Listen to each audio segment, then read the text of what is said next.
Okay, so the class is being recorded, and my name is Dr. Samih Abdul Jalil, and this is EA300B, Children's Literature, Part 2, or Part B. I think I taught you, now that you have come that far, it means that you have seen me somewhere down this rabbit hole. We have met before, perhaps I taught you something. So if I am recognizable, if I taught you something, raise your hand.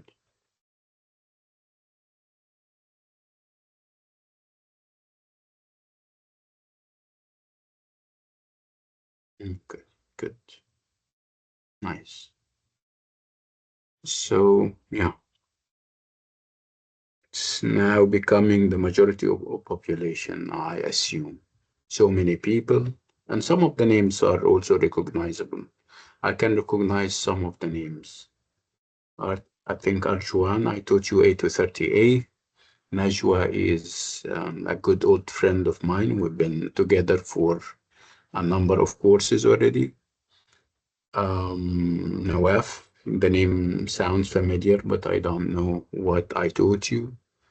Fawziya Sharif, are you? 230, doctor. Okay. Fawziya, are you the one who is sending emails every other day asking us to allow you into the course, and now you are already in the course? Yeah, yes, doctor. It's me. Thank you so much. You're welcome. Okay, I think Ibrahim, I taught you last summer. And it was also A to 30A. Yeah, Yes, Dr. okay, nice. Volunteer, I wouldn't be attending in this class. Yeah, I think, Thank you so much, doctor. of course, you know what you did in the final exam, or what you didn't, obviously. Yeah. Anyway,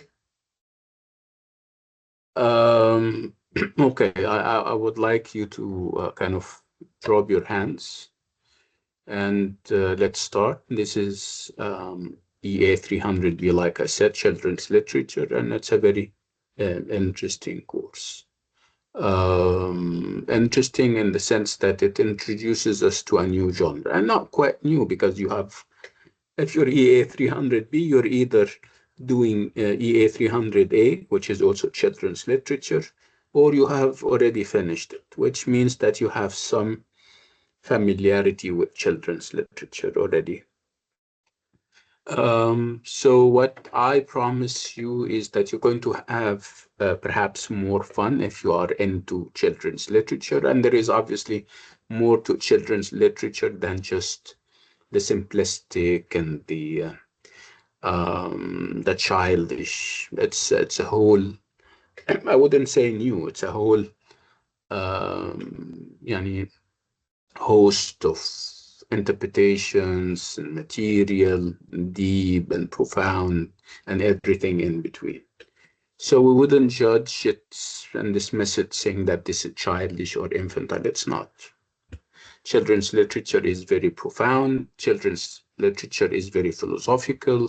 And again, it's what you guys bring to the conversation in terms of knowledge, in terms of background information and stuff like that. So again, this is what we're doing, children's literature 2. It's, if you compare it to EA300A, you'll find the experience more engaging. Perhaps because EA300A is overwhelming in terms of the material and the number of things that you have to read and study. I'm not saying, of course, that EA300A doesn't have as much. What I'm trying to say is it is short and sweet, very profound, though.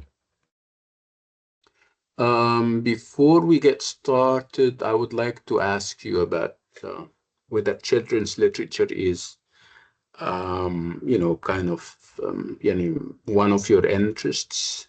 Have you read children's literature at any point in your career? You either read or you had it read, to you. Tell me about your experience with children's literature. Stories for children. Are you into that? Were you brought up listening to stories from perhaps your grandmas? You yourself read stories, children, and stuff like that. Let's talk about that. Come to the mic and share.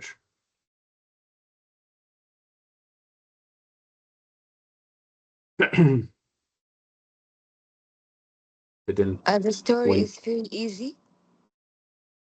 yeah, and I'm not talking about their characteristics and features. I'm saying whether this was part of your experience as a child or not. Have you read or have you had it read to you? I mean, children's literature, Alice in Wonderland, for example. So many examples. I don't want to Examples. I spoil it don't for want to you. spoil it for you. Yes, of course. Please, yeah, Please, yeah, Fawzia. Fawzia. I Yes. hate my I hate voice. my Can you voice. kind Can you kind? uh, Yes, something is wrong on your Doctor. end.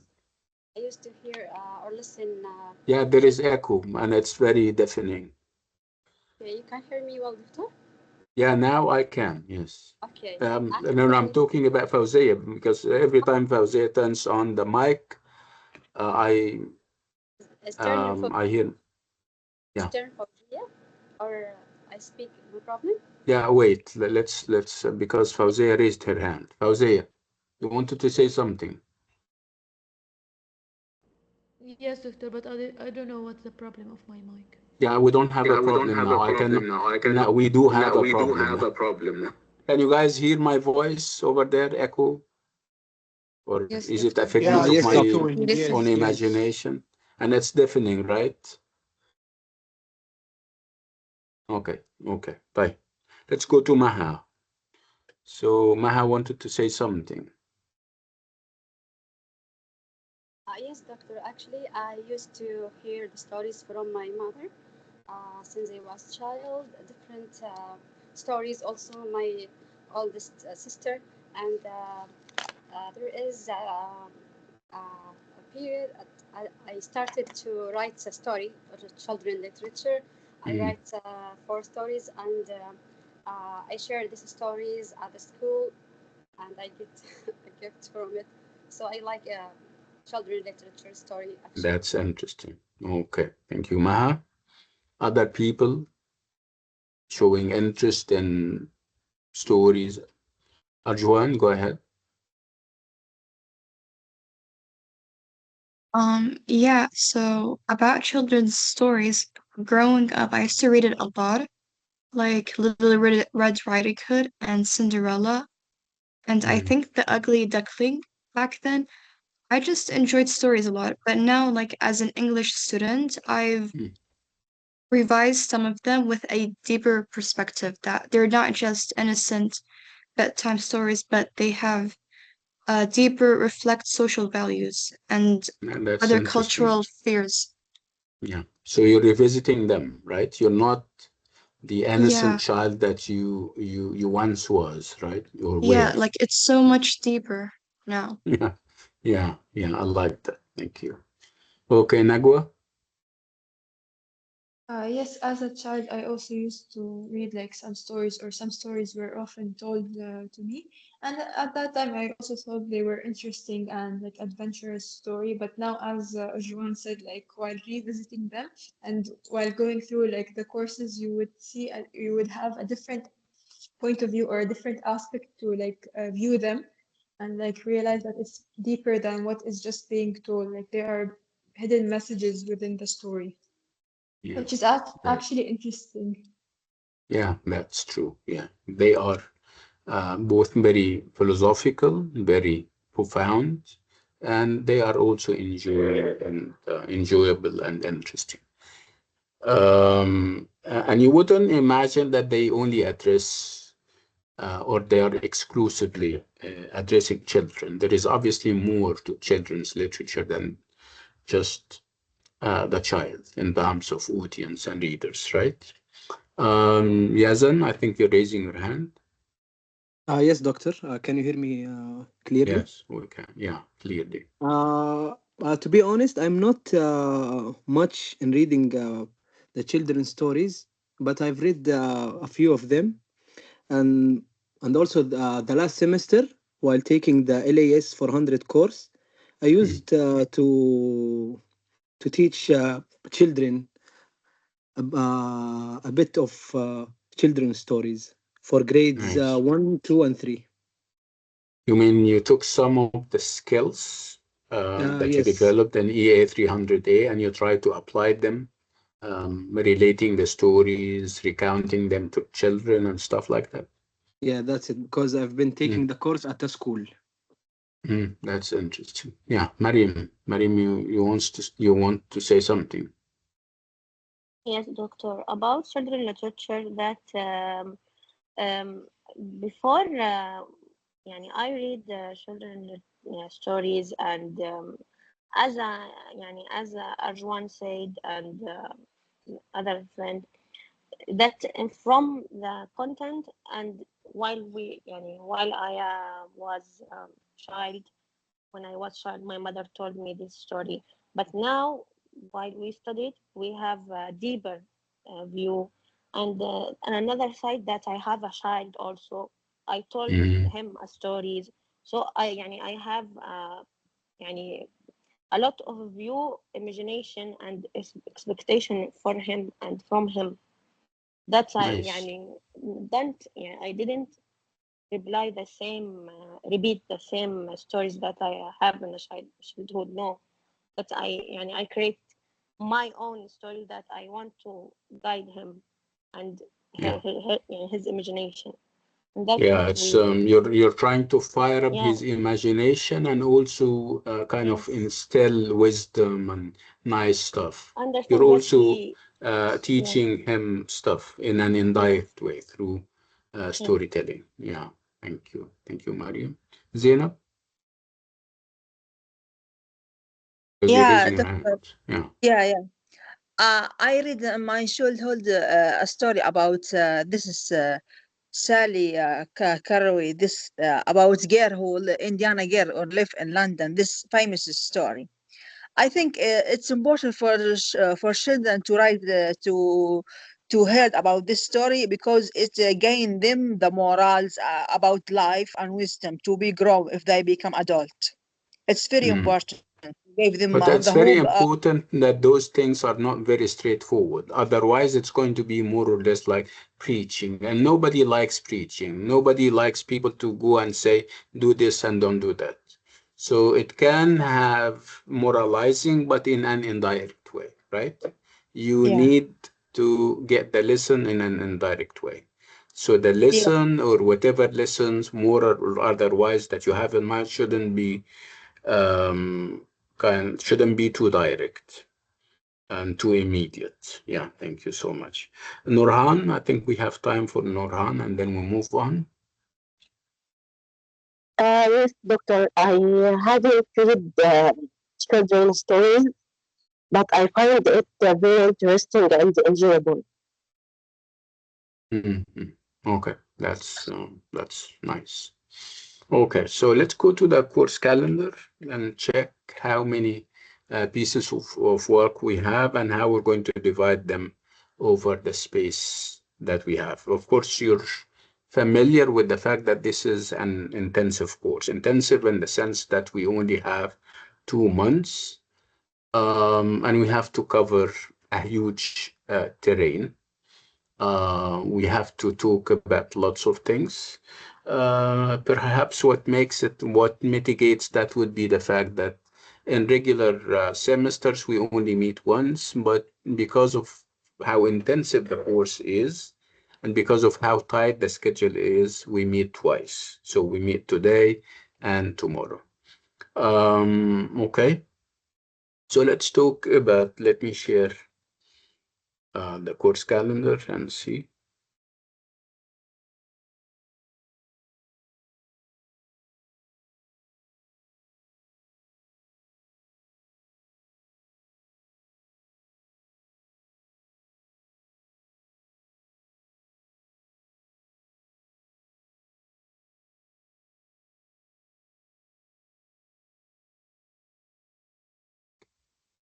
So this is actually not what I'm looking for.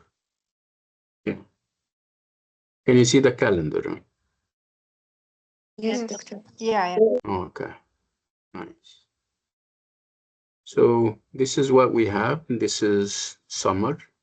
And again, whether it's summer or a regular semester, it's the same amount of stuff that we're doing. The only difference would be that we're, instead of meeting once a week, we're meeting twice. So in terms of works, in terms of pieces of work, we have The Tale of Peter Rabbit, and then we have Voices in the Park, and then we move on after the midterm, or perhaps a little before the midterm, to the other side of truth. And we end up the whole thing with Tom's Midnight Garden by Philippa Pierce. So these are the 4 works that we're doing. 2 of them are picture books, and 2 of them are novels, or full-fledged novels. So you heard me say those works. So are you familiar with any of them? The Tale of Peter Rabbit, Voices in the Park, The Other Side of Truth, and Tom's Midnight Garden. So are you familiar with any of these pieces of work? The Tale of Peter Rabbit. Yeah, The Tale of Peter Rabbit, I think, is all over the place. How much do we know about The Tale of Peter Rabbit? Not too much, but I heard about it. Maybe I read the book for 2 years. You mean 2 years ago? Yes, but I Okay. didn't remember the You don't main remember. idea about it. Yeah, but That's fine. I heard Okay. the title before. Okay, anybody else? The Tale of Peter Rabbit, Voices in the Park, The Other Side of Truth, Tom's Midnight Garden. Have you done any of them? Are you familiar with any of them? Okay, so the answer is no, which is fine. Okay. So we'll be doing those 4 works over the space of 2 months. Again, we have a marker in the middle. The marker here would be the midterm. So we're going to do Voices in the Park and The Tale of Peter Rabbit before the midterm. And we're going to do, actually, we're going to also do, because this is part of the midterm exam, The Other Side of Truth. We're going to do it before the midterm, for us to include it in the midterm, and we're going to have it also in the final exam. So after the midterm, we're left with only the Tale of the Tom's Midnight God. Again, like I said, it's a lovely course in terms of the enjoyment that we'll have, and in terms of also of the insights that we're going to get along the way. Okay, I said that we have this distinction between picture books and novels. Novels, we know. We have done novels before, and we know what novels are and how they look. What we don't know is picture books. Okay, picture books are new to us. And if you try to kind of unpack the label, we're saying picture book, which means that it is a book. A book, and if I say a book, it means that it has words and phrases and sentences and paragraphs and so on. Right? Doctor, This is it's the similar to comic. more or less, more or less. So again, I'm trying to unpack the word. So picture book, and I'm starting with what we know. What we know is the book, and we know the book as a genre where you have words and words become sentences, and sentences become paragraphs, and so on. This is the verbal aspect of the picture book. So this is a book. How about picture? Picture means that we have pictures that are interwoven into the fabric of the book. Again, you would ask me whether those pictures are genuine or are they there for decorative reasons and purposes. And the short answer is no, they are not there for decoration. They are intrinsic, and they are very important, and they are key and central to any appreciation and understanding of the book. So when it comes to picture books, you need to pay an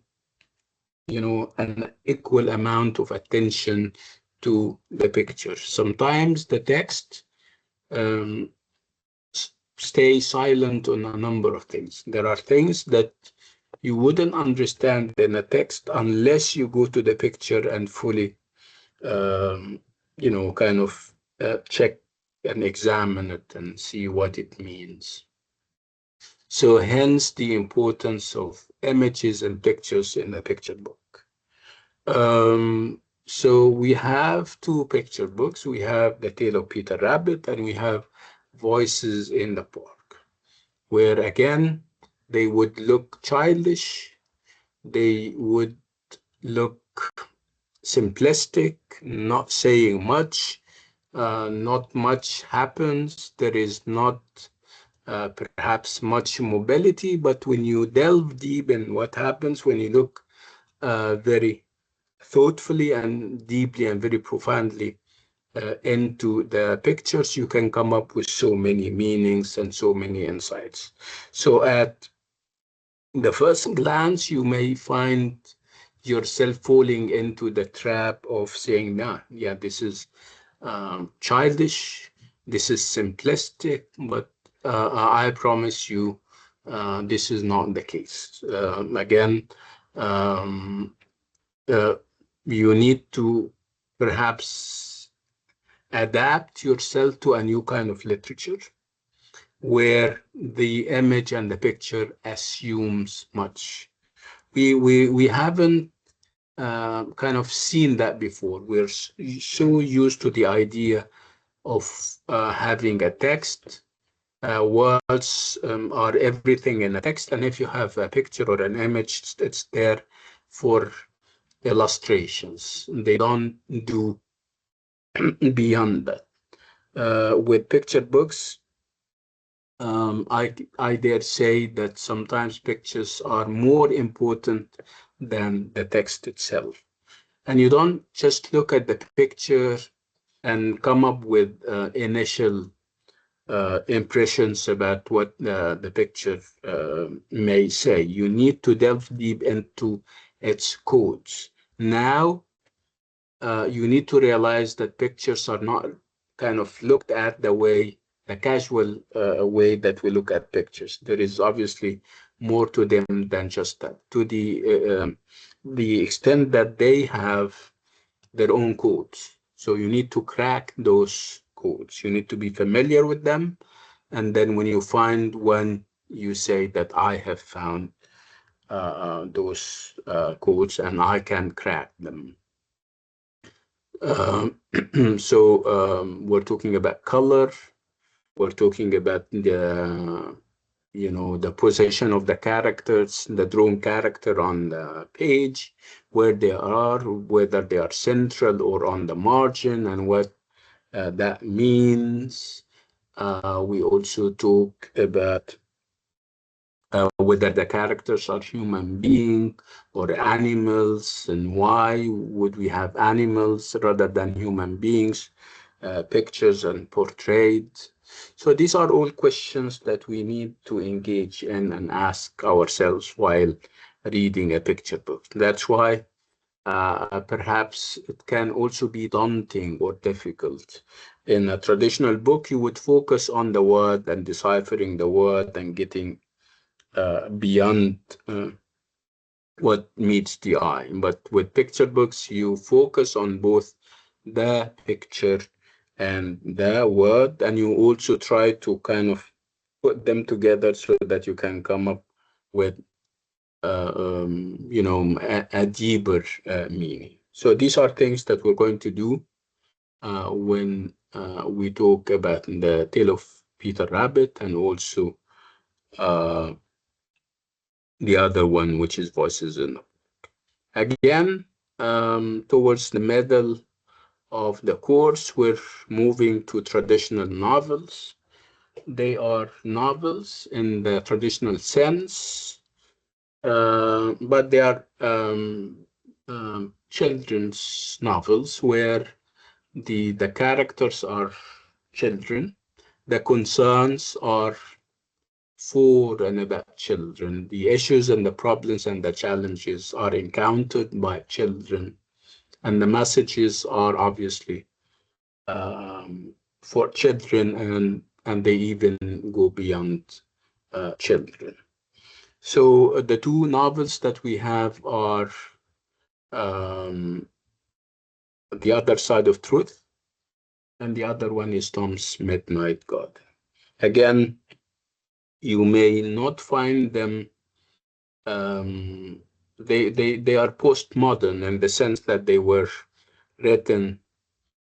One of them is perhaps in the 50s, and the other is early 21st century or late 20th century. And they are modern, but you wouldn't feel that they are modern in terms of the techniques. I mean, their modernity actually lies in the themes and the ideas, uh, especially when it comes to the other side of truth, where we have talk about immigration and asylum seeking, and the responsibility of children, the role of the media. So these are obviously very modern or postmodern ideas and issues.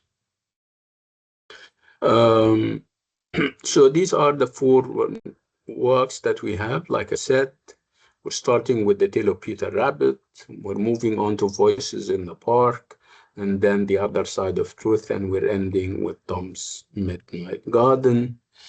If we talk about assessments, we have two quizzes and a midterm and a final. The first quiz is done online, like always. The second quiz is something that you have to come to the university for, and it's out of 10, paper-based. And then the midterm is also done at the university, and then the final again at the university.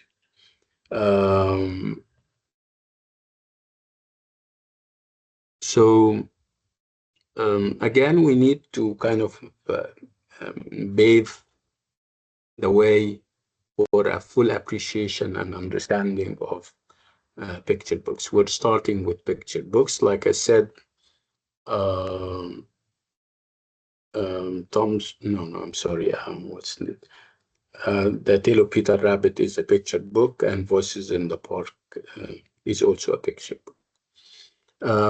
So picture books are what we're doing in the first part of the course. Again, like I said, picture books are a little bit new because the focus in previous semesters was on the word, on the verbal aspects. Never have we had courses where there were pictures. And if there were pictures, they were not fully integrated and incorporated into the work. They were meant to illustrate or decorate, nothing more and nothing less. But this time around, pictures are very important. Pictures are very integral to the whole experience. So, Doctor, Yes. there is, I have a question. There is a criteria to how to interpret the picture. Yeah, this is what we call codes. This is what we're saying. Codes. We're going to crack the codes. Every picture book comes with its codes. And our role is to, first of all, understand what those codes are, and then we try to look for them in the work, in the picture book. And the one who is responsible for this idea of codes is called Mobbus. William Mobbus is a famous scholar, visual stylistic scholar who believed that there is more to children's literature than the decorative and the simplistic. And he started to come up with, he started to dig deep into those picture books and come up with a number of characteristics and features and patterns. He was looking for patterns, things that get repeated in the work of art.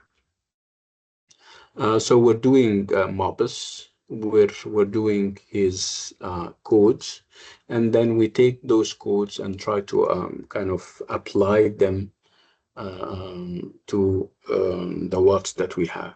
Again, we're talking about colors. I mean, it's more or less like the symbolism that we're used to in mainstream literature, when the colors mean something, when the weather moving in certain direction would mean something. So these were also quotes, but obviously these were verbal imagery, where in mainstream literature the writer paints not using paintbrush but using words. But this time around we have images, and we have pictures, and we have their colors, and we have again where the characters are uh, positioned on the page, and the background to the characters and to the picture. And so these are all things that we should engage with, so that we come up with a full understanding and a full appreciation of the picture book.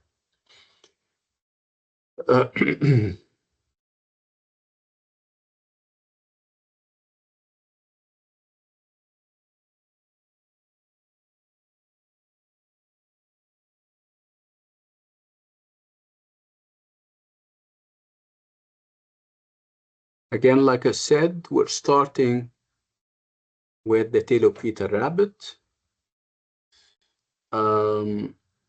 You'll find the experience a little bit intriguing. You may think that a book like this is simplistic, is naive, and you may think that it is designed for children and nobody else. So this is our first impression when we go through the picture book. Again, you shouldn't be kind of fooled into believing that there is more to the picture book than just that. Again, it's simply because we're so used to dealing with text, with words. But this time around, the experience is different, where you would also look at the pictures, look at them very deeply and very thoughtfully and thoroughly, and come up with ideas that can help you understand the text.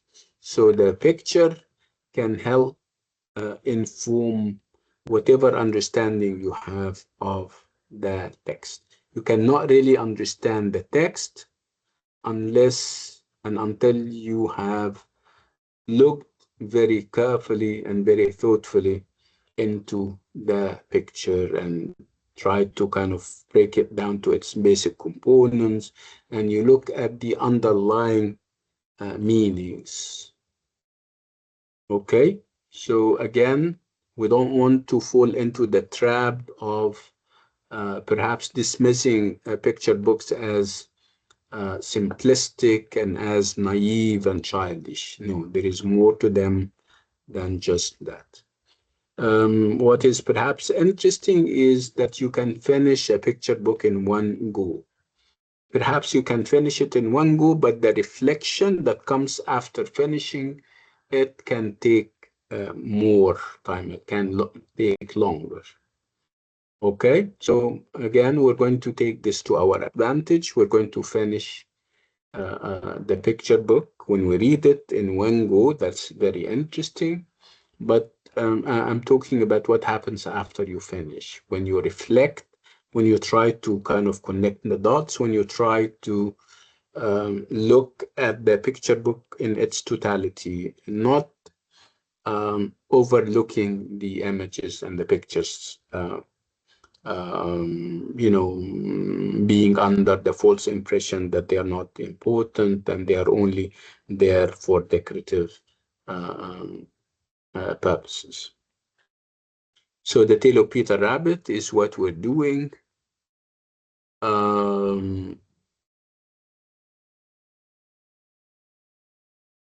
Again, I would like you to look and perhaps focus more on the images and tell me your initial impressions about the images. I'm not going to spoil it for you and ask you certain questions. I'll only ask after we have gone through the images. So ready to go through the images? Yeah, let's do Yes. it. Yes, Focus, doctor. okay? Yes, yeah.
Okay. So what do you think? I'm not expecting much, but if you have much, I wouldn't stop you. So but we haven't read the text yet. We're focused on the pictures. Do they tell us something? Yes, Mm. doctor. I think it's illustrate a rabbit who has a family, and they go through all the day into situations. And each picture illustrates some situation that happened to the rabbit during the day. Yeah, that's we have a trajectory of a thought. So trajectory means that we. So yeah, we have somebody moving around and doing stuff like Ibrahim is saying. Thank you, Ibrahim. Yeah, Mariam. Yes, doctor. It's like a rabbit. Um, um, I have a curiosity for searching or knowing everything around his area. يعني. Okay. He go and through from the image. He goes through the bottle of water the inside the farm that next. Actually, I remember the main idea of the story that it's Which what? another. Which no? Which what? I don't want at this stage. Let's Okay, just focus okay, on us. okay. Yani looking at it for the first time. It's a Yeah. Well. curiosity rabbit. Yeah. صراحة. Okay. Yeah. Okay. Thank you, Dana. Yes, it talk about a family of rabbits who Mhm. has everyone in the end have his own adventure in the day. Yeah. It's about an adventure that one of the rabbits go into. Yeah. This is true. Yeah. Thank you. Thank you, Dana. Maha. Doctor, Yeah. uh, is a nice family, I think, and a perfect family. Uh, Mhm. Also, I think is the bunny in the story wear the traditional clothes.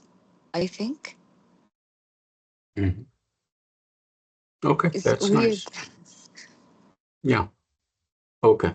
Yeah, can I ask you to drop your hands? Maha, you have something to share with us? Yes, Drop your doctor. hand, yeah, Mariam and Dana. Okay. The story, I think, revolves around the rabbit that appear as a main character and seems to facing some problems when he uh, ran from or escape from his family and facing some problems. All that, I think, for adventure to get maybe an adventure out of his home. Yeah, yes. Yeah, we have an element of adventure to it, yes. Yeah, did you notice that most of the characters are rabbits and we only have one human being, right? Okay, what do we call Doctor. this yeah, go ahead, yeah,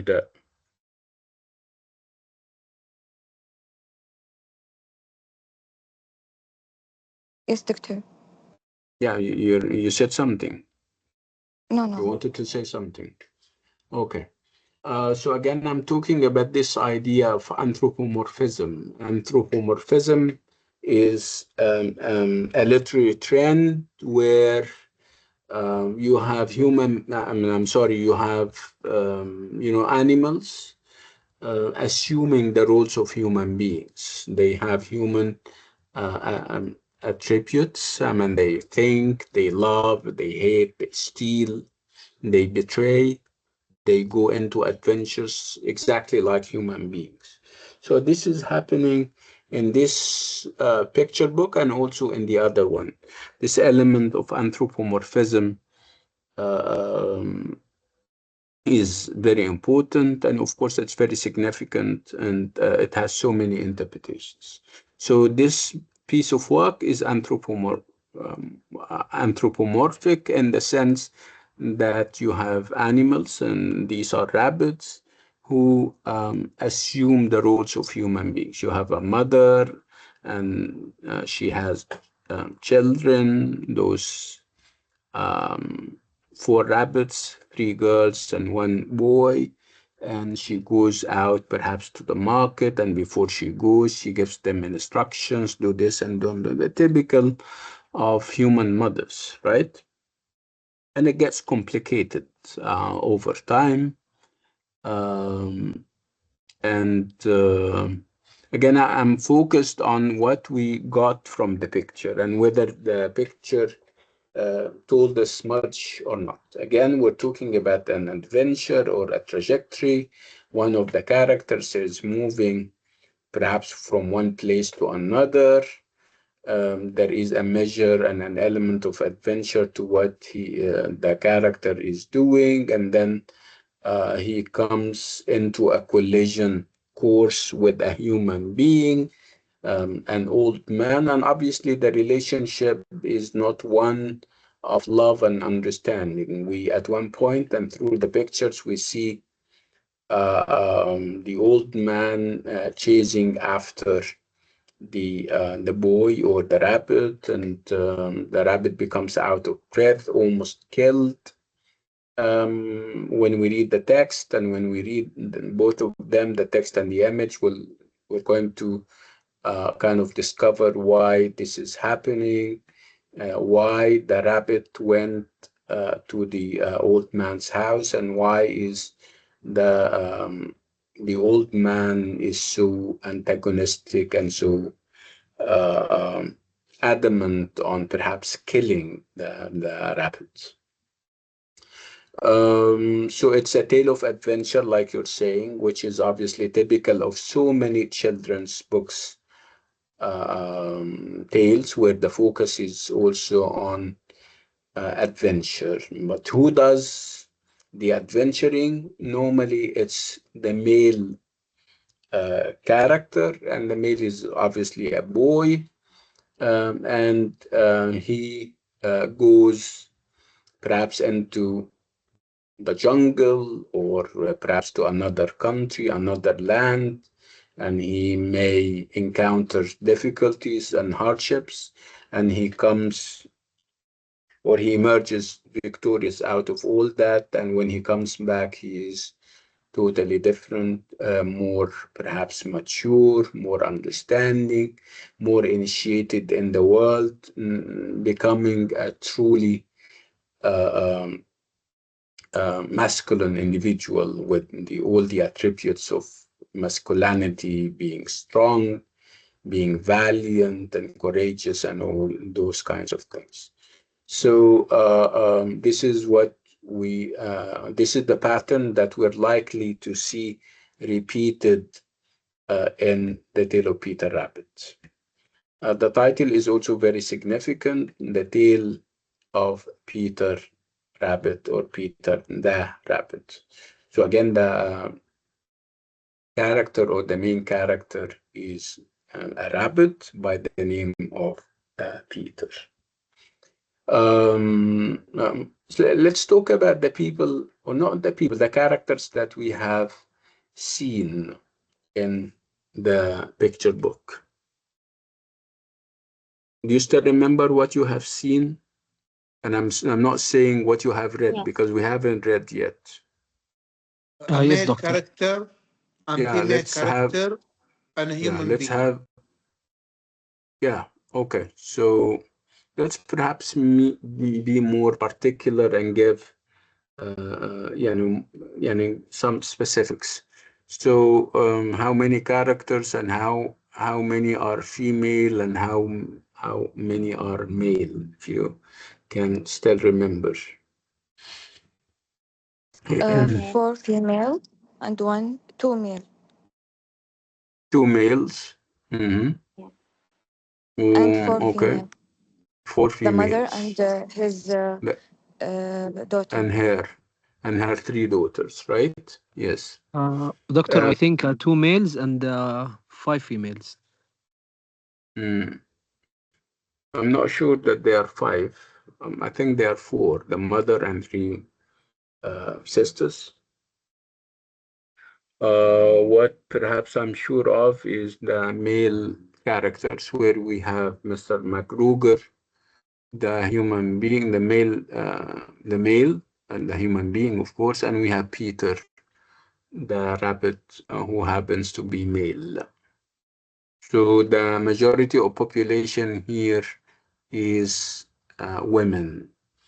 From the pictures and the postures, you can almost tell what kind of role is given to women. And I would like us to go back to the pictures and tell me whether those roles, I mean, I'm talking about women roles, are traditional or new. And what do I mean by Tradition. traditional roles? Let's define the traditional roles of women that we're so familiar with, that we have done over the years. Negwa. Yes, traditionally, women, the idea of women is that they should be at home, they should be dormant, they shouldn't be active or participate in their society, and that like their main focus should be their home, the cleanliness of their home, and their family, like their husbands and their children, and to take care of them. Yeah, and also the fact that they shouldn't be assertive. They are not given a voice, right? Yeah, They so are yeah, not, I mean, society kept telling them that you don't have a voice, you don't have a voice, until they lost their voices. And they internalized this feeling and they started not to react, right? yeah, So Yes. this The is the male. traditional, yeah, this is how women have been perceived The, in literature, and this is how they were portrayed, right? So if they are not doing that in a novel or in a piece of work, this can be considered revolutionary, for example. We're going to see whether we're going to set the female characters in the Tale of Peter Rabbit against this criteria. We're going to see whether the girls and the mom are assertive, they have a voice, or they are portrayed in a traditional way. No voice, no assertiveness, doing what I mean, everybody tells them to do, stay at home, like Najwa said, no vitality, no voice of their own, no, um, you know, no activity. They are not active. On the contrary, or on the other hand, you would have men or boys who are very assertive, who are very expressive, who changes the world. So this is something that we need to look at. We're going to look at whether the daughters and the sisters of Peter are breaking the mold or are moving within the parameters uh, um, set by society for them, being non-assertive and all these kinds of things. Doctor, So I have just a to question. remember, yeah, go ahead. This story is about Victorian area or what? Yeah, it's more or less it's this transition period or time between the Victorian age and the early 20th century. Yeah, it is. It lies there in this gray area between the two. Again, it takes so many of the features of the Victorian era in terms of this idea of women and how they are not expected to kind of act and react. Again, we're talking about this idea of respectability. We're talking about this idea of placing the family first. Again, males are very important and they're very central.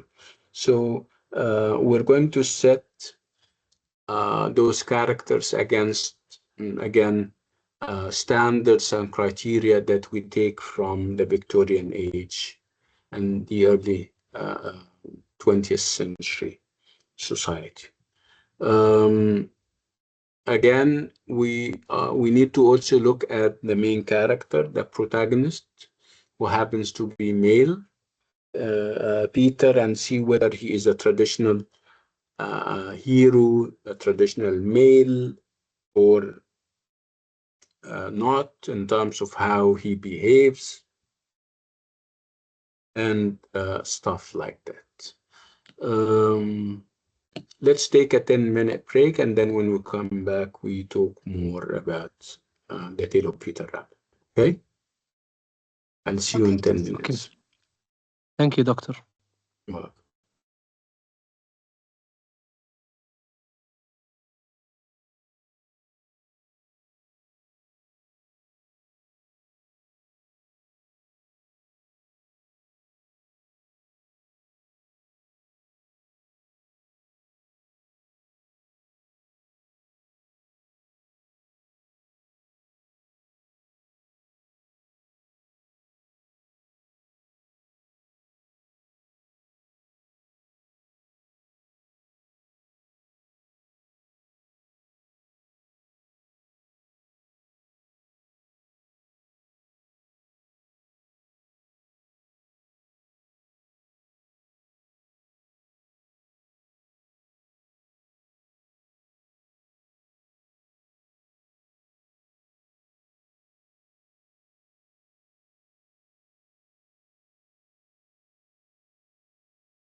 Okay.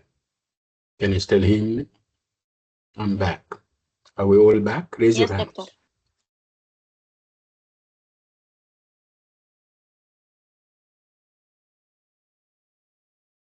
Yes, doctor, we are back. Thank you. Okay.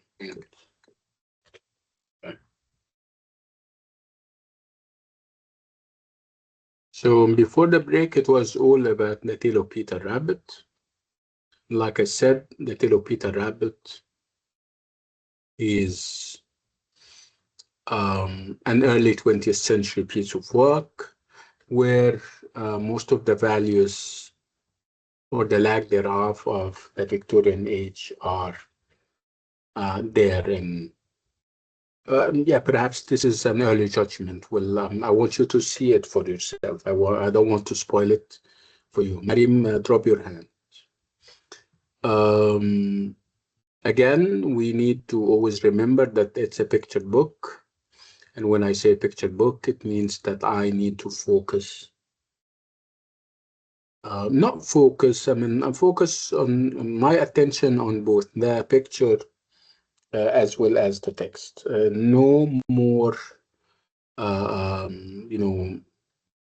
privilege to the text. The text is very important, of course, but perhaps it's not as important as the image. So, and people would ask why. Why would we have picture books? Remember, this was, primarily meant for children, and children, when they are very young, they cannot read and write, right? They cannot read. So, in order to drive home certain ideas for them, in order to even allow them to enjoy something for themselves without you having to read it or something, you provide pictures that reveal something. So it's one way of, kind of appealing to the child, not through narration. You don't narrate, you leave the child look at the pictures and come up with his or her own conclusions. At this early age, yes, there is more to children than what we know about them. They have more power than we give them credit for in terms of the power of intellect, reasoning, and everything in between. Again, so we made this promise and commitment that we are going to give the pictures the recognition that they deserve. We're going to look or give them proper attention so that we come up with a full meaning. Meaning is not complete unless and until we engage with the image or the picture.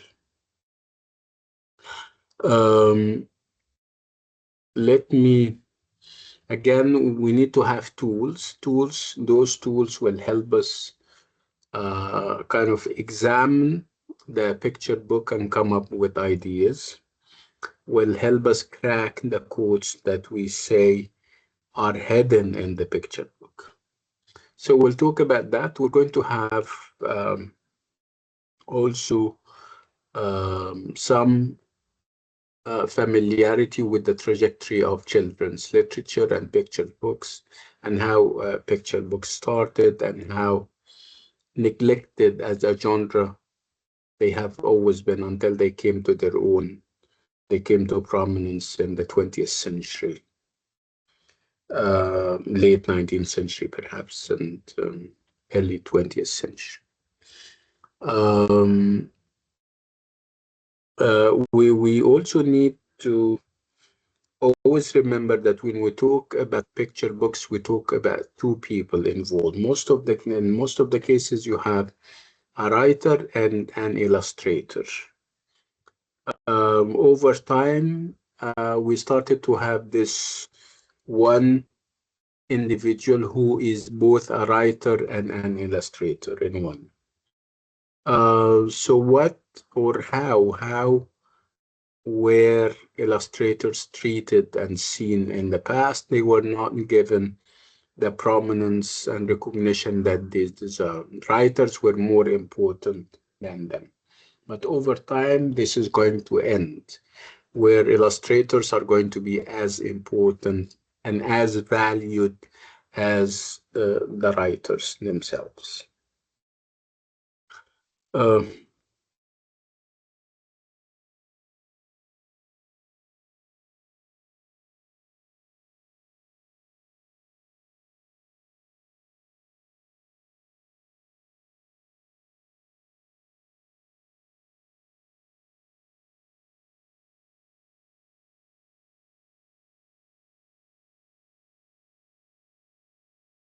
this is not what I want at this stage.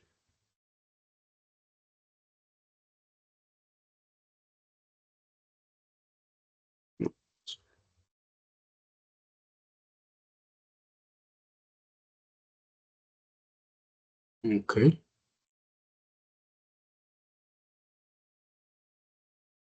So again, this is relevant to what we've been talking about the use of images in literary texts for children. So the practice is not new, as a matter of fact, but perhaps it was given recognition and prominence in late 19th century and early 20th century.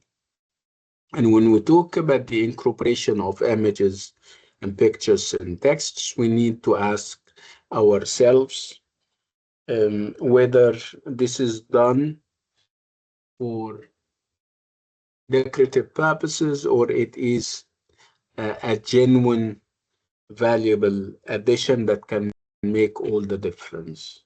So words and images of various kinds are often combined to form narratives for children, because illustrations may define the interpretations of a particular story. You have those illustrations, they help you, they kind of guide you in your interpretation of a particular narrative or a story.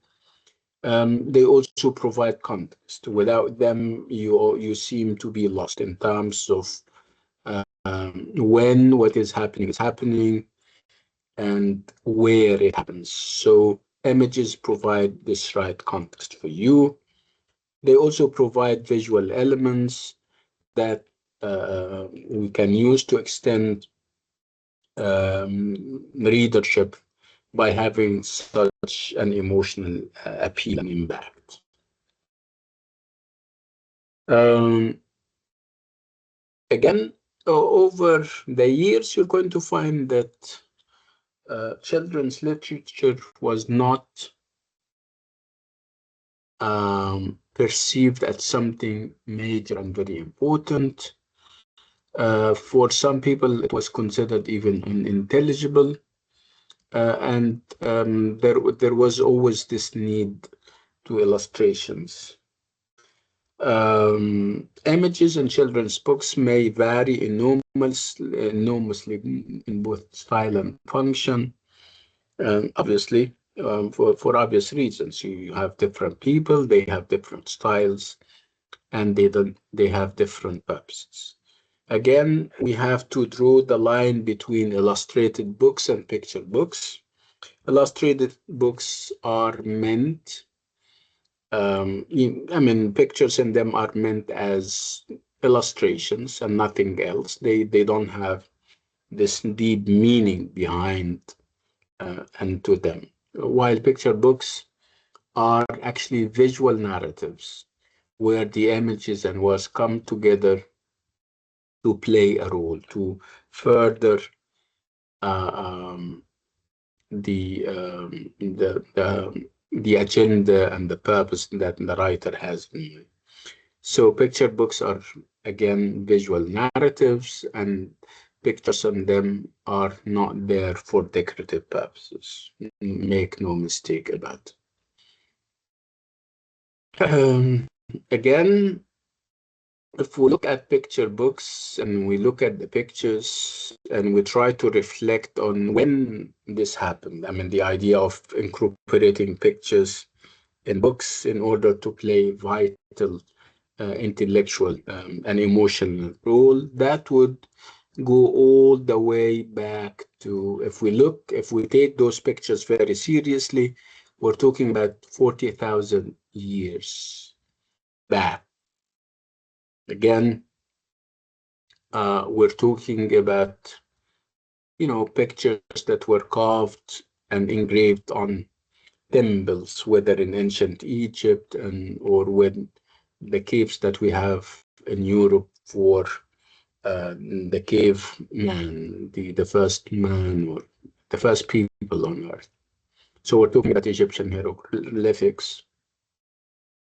We're talking about caves where images were engraved, and obviously they were engraved to serve a purpose, to leave behind valuable literature, to communicate messages to posterity.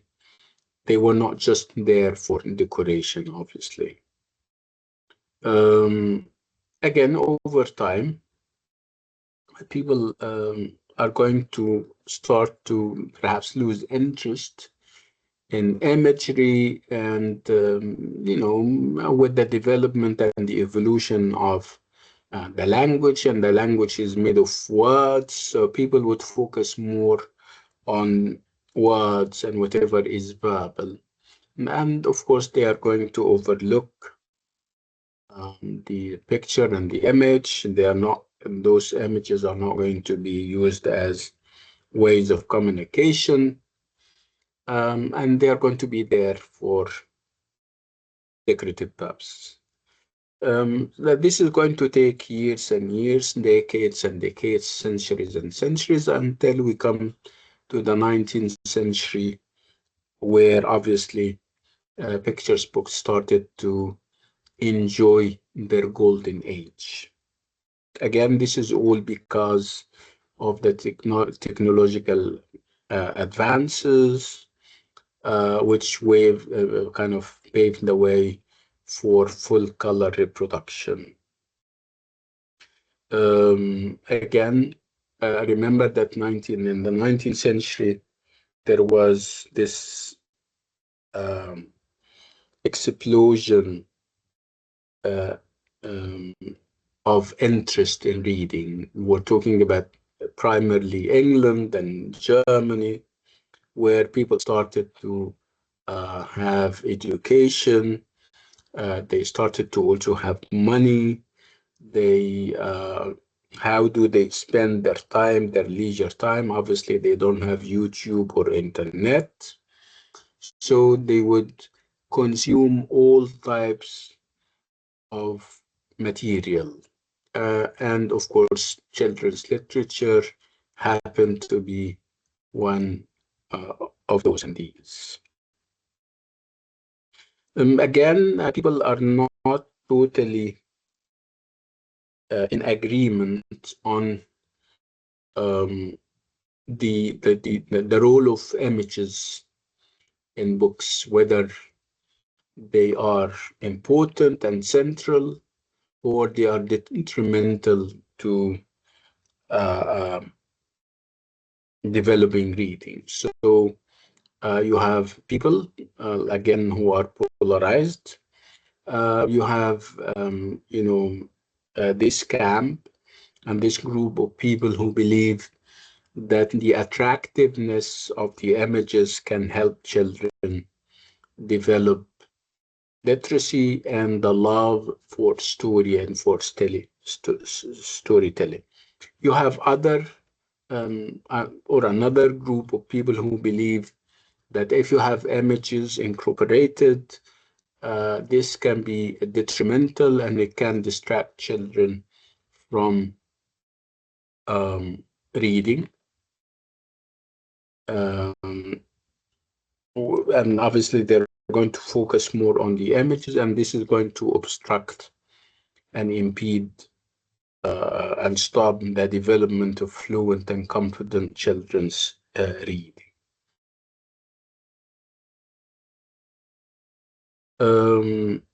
Again, there is a great deal of talk about the history and the development of children's books and the illustrations and images that come with it. Again, we have three pivotal works here. We have Text and Pictures, A History A History by Joyce Erin Woolley, where obviously Joyce is taking a historical approach, focusing on the evolution of the genre and the good days and the bad ones and stuff. And then we have picture book quotes by William Mobbs, where we have the quotes that I'm telling you about that you need to be familiar with so that you can crack the quotes embedded in any picture book. And then you have postmodern experiments by Pete Goldstone, where we're talking about um, whatever is postmodern about those picture books. When we talk about experimentation, when we talk about using postmodern features, when we talk about stabilization, when we talk about non-linearity and those kinds of things. So we're going to start with texts and pictures, a history by Woolley, Joyce Woolley. And again, like I said, when we talk about Woolley, she's taking a historical approach where she's providing a historical outline of the genre from the mid-17th century to the First World War. She's trying to trace the link between improvements in color reproduction and the increasingly widespread dissemination of books for children. She said that picture books have seen bad, sad days where obviously the genre was neglected and no people were showing any interest in them. That's why when they came out, they came in the worst of forms and they were also cheap. So according to her, the cost of producing such texts was an important factor in the early days. And there was this prevailing attitude that books for children were less valuable if you compare them to books produced for and by adults. So what did we have then? We had cheap and simplified illustrations, and that was it. There was no ambition beyond that. They say, yeah, those children's books are not very valuable and they are produced in a cheap way because they deserve that. Over time, this idea is going to come to an end. There is going to be improvement in design and quality. And artists, not only writers, started to have reputations of their own. So the artist or the illustrator is no longer a mere provider of supplementary material. No, they are considered now in the 19th century as high-minded and serious, illustrators, together with the authors, of course. And then we'll move on to the second scholar, and the second scholar is Mobbs. And Mobbs is also taking a chronological leap. He's moving all the way to the second half of the 20th century. And he's talking more about the text itself. He's focusing not on whatever is extrinsic, he's focusing on whatever is within the intrinsic and within the text. He is one of those pioneers who started to think of how they can analyze images in children's book. He is one of the early contributors to the discipline of visual stylistics, which developed out of structuralism and semiotic analysis, and it is now known as multimodality. So multimodality is about adopting a multimodal approach to a text. or to a picture book. Multimodal means that you have so many modes. You can focus sometimes on the text, and some other times you focus on the image and other things. So the idea of focusing entirely on the text and on the word is no longer there. You have to also look at the images. You need to decipher them and unlock their secrets. This is all done by mobs. So again, multimodality is a close reading of the visual elements of texts in their own right, and how the visual combines with words in text to create meaning for readers and viewers. So you have this alliance, this union between the text and the image. And this is all meant to create meaning for readers and viewers. This is all the work of Mobius and his multimodal approach. So according to Mobius, the picture books lend themselves to detailed textual analysis and renewed close scrutiny, dispelling the myth that picture books are simple, simplistic, or aimed only at children. So there were a number of fallacies and misconceptions, and it's Mobius who tried to dispel and dismiss them.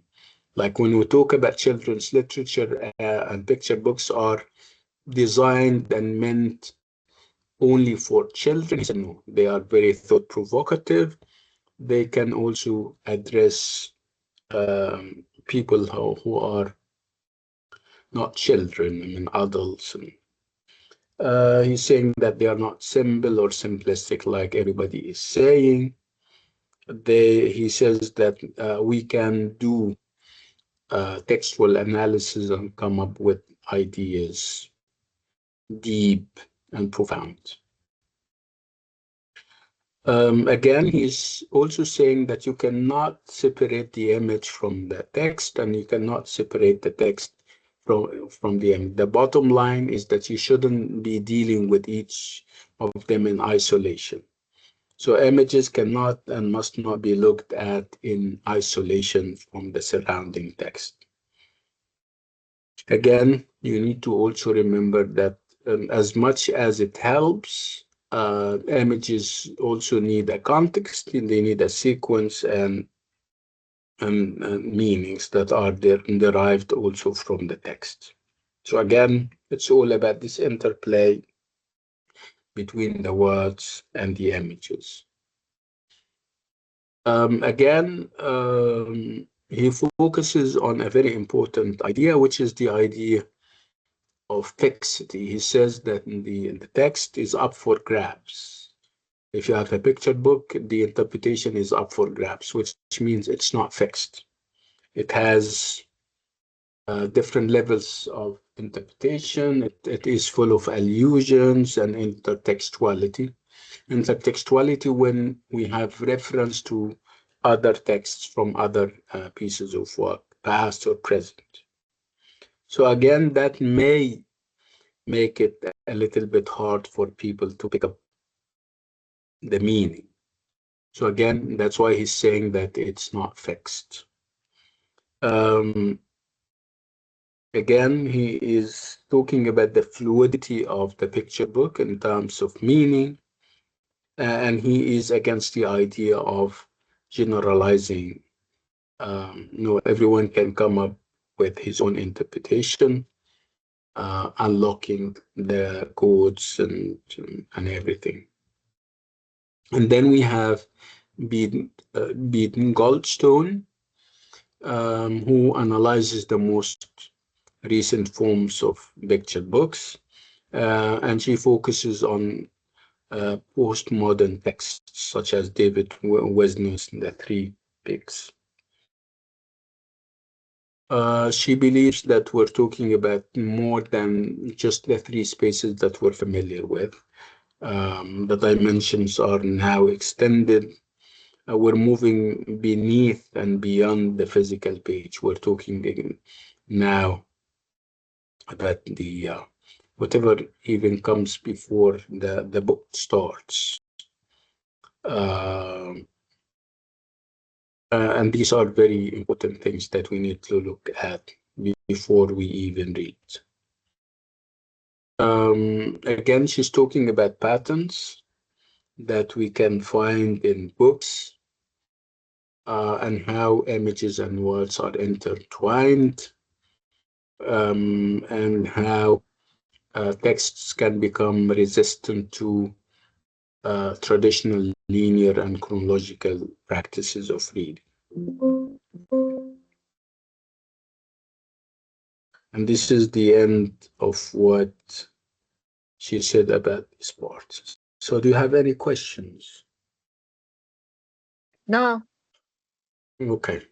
No, No, doctor, all doctor. clear. Thank you. Okay. So, Yeah, what I'm doctor, going thank to do, I'm going to send you, like I sent you this email the other day, informing you of the timings and the link and everything. I'm going to send you the textbook or the picture book so that you can read it. And I would like you to focus on the images and try to come up with ideas, and you link the image to the corresponding text and see and come up with as much or as many ideas as you possibly can. We're meeting tomorrow again, and we're doing the same. Hopefully, we can finish the tale of Peter Rabbit so that we can move on to something else. Yeah, go ahead, Yanago.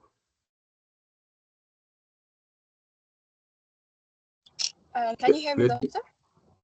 yes, let me see if I can kind of share the book here in the chat. I don't have to wait until I send. Where is the book?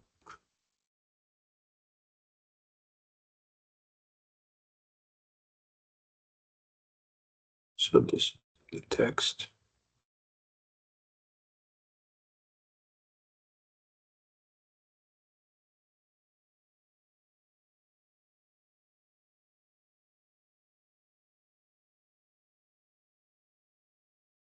I don't know, for some reason I cannot take it to the chat. You can send it in email, doctor. Yeah, I think I will. Hi. Doctor, can you send the slides that you are ready before now? Yes, I can. Yes, inshallah. Yeah, And go please the ahead, calendar. and the calendar. Course calendar. Thank Okay, you. Nagwa, go ahead. Yes, doctor. First thing, I made a WhatsApp group and I shared the link via here on the chat. If anyone would like to join us for this course. Yes, And nice. I would also wanted to ask about the study material. Like I know you're gonna share the stories with us via email, but what about, is there a book that we can refer to for the analysis or stuff like that, or is Yeah, I it think just we have a very big volume. I need to check where it is. I have it as a soft copy. I'm going to share it with you. And all the other materials you can find on the central LMS. all right? So there isn't some specific book that we should refer to. It's a collection of essays and articles on the works that we're doing. All right, I'll find those on CLMS. CLMS, and I'm going to share them with you too, inshallah. All right, that's great. Thank you, doctor. You're welcome. Any more questions? Okay, so we're going to call it a night. Thank you so much. And I'll see you tomorrow, inshallah. Assalamu alaikum. Thank you, doctor, Thank for you, your doctor. time. You're welcome. Bye bye. وعليكم السلام. وعليكم السلام. شكرا يا دكتور.